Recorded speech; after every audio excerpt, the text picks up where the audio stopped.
Hey everybody, Mad Caroline, how are you? It is a good Saturday. I got up really early at 5, got my 5 o'clock run in, but I did not do my 9 o'clock. I actually chose to go have some coffee with my mom and my sisters and kind of talk about a game plan for the actual event itself of the 4x4x48. So they want to see how they can help as far as like maybe helping with the filming, going live, stuff like that. So we'll be organizing that. I'm going to meet up with them again next Saturday. So yeah, I kind of skipped that. Now I'm running to some businesses. I still have, let me see, I still have 2 full legs, so I still have 10 miles to fill. But isn't that amazing, you guys? Out of 48 miles, only 10 are left to fill, so I'm really excited about that. But speaking of miles, my hubs ended up sponsoring a mile. How awesome is that? And but he sent me this email and I got so emotional. It was so beautifully written, but he called it the ICU 94. So and what he wrote, it just like, it's so awesome, and I can't wait to share it with you. His mile is going to be in the first leg, so it's going to be on March 5th at 5 p.m. right in that first leg.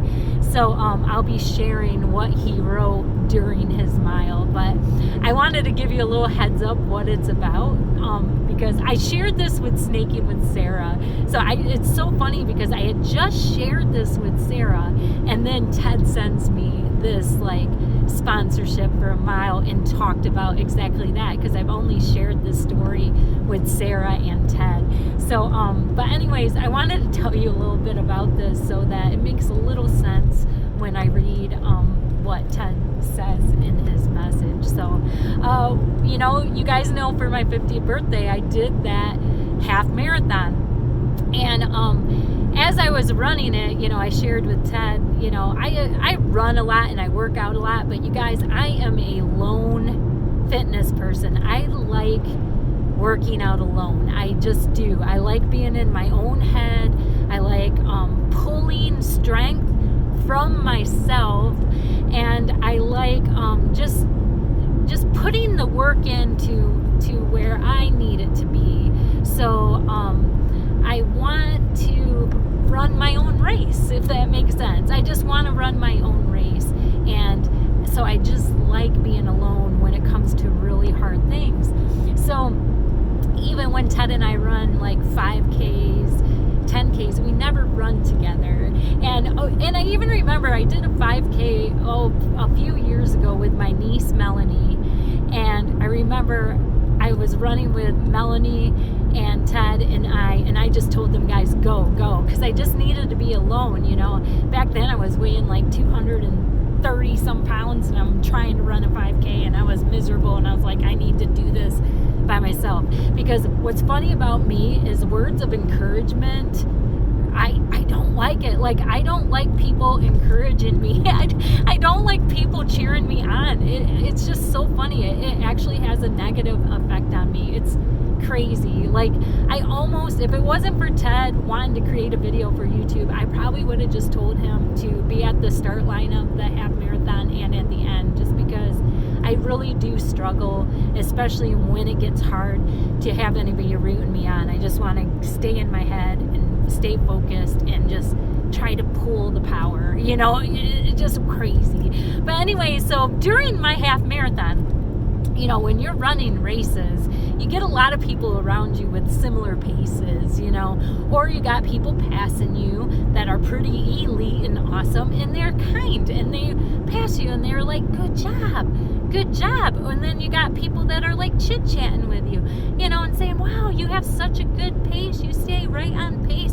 And it's like, inside it was like so bad for me. Like, I was like, don't talk to me, pretend I'm not here, pretend I'm invisible. And it really like was a struggle for me during the half marathon, having people like wanting to chat with me, wanting to talk, and like cheer me on. Like, I just really had a hard time about it. So anyways, except for one guy, you guys. There was one guy, all right? So I'm running, And I'm probably about mile 9, probably 8 or 9, and they have like this turnaround, okay? They have it, or it might have been earlier than that, but they have this turnaround. And it's like a mile ahead of me, and they got to turn around. So the people that are coming back towards me are probably a mile ahead of me in the race, you know, because they've already been through the turnaround and they're back to where I'm at, and they're passing me. And a lot of people are nodding and saying, good job, and good job, you know, and rooting you on. And it just like, I'm just like, oh, please ignore me, you know. And like, I just didn't want to nod back and then smile. I just didn't want to. I just wanted to stay focused and stay the course and run my own race. But there was one guy, you guys, and he just like looks at me and points at me, and he's like, I see you, 94. I see you.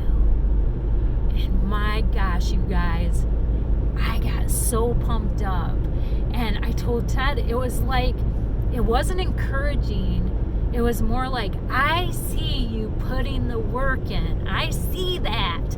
And I just got filled up with like, I don't know, it just gave me a shot of like strength, you know. And it's like, that was it. Like, everybody else was so sweet encouraging me, but this guy was like, I see you putting the work in. And I told Ted, I think it was him that helped me get through that last 3 miles of my race, you know. That last 3 miles was really rough. The wind picked up. I was on the beach in the sand. My right foot was hurting. I had no music or headphones, but I knew I wanted to get to the finish line. I wanted to catch the ferry to go see my kid. But that guy, I think, infused me by just like acknowledging the work I was putting in. And I was like, that's how I tick, you guys. That's how I tick. So Ted wrote a beautiful thing about it. It's like, and he put it in words way better than me. So I can't wait to share that with you. Like I said, he'll be in that first leg. So the 5th, Friday the 5th at 5 p.m., he'll be in, you know, when I go live in the first leg. And then pray for me, you guys, because like I said, I'm a lone person. This is going to be a difficult task for me, but yet I have promised to go live on sponsored miles. So it's going to be out of my comfort zone, and that's okay. I'm going to do it. But yeah, and it's going to help me grow, right? It's going to help me grow. You know, I've got races coming up. I got 3 major races with my girlfriend Snaking with Sarah and Eileen, and you know, that I'm going to be running with them. I've got to learn to do these things with people, and it's going to be good for me. This is going to be a next step.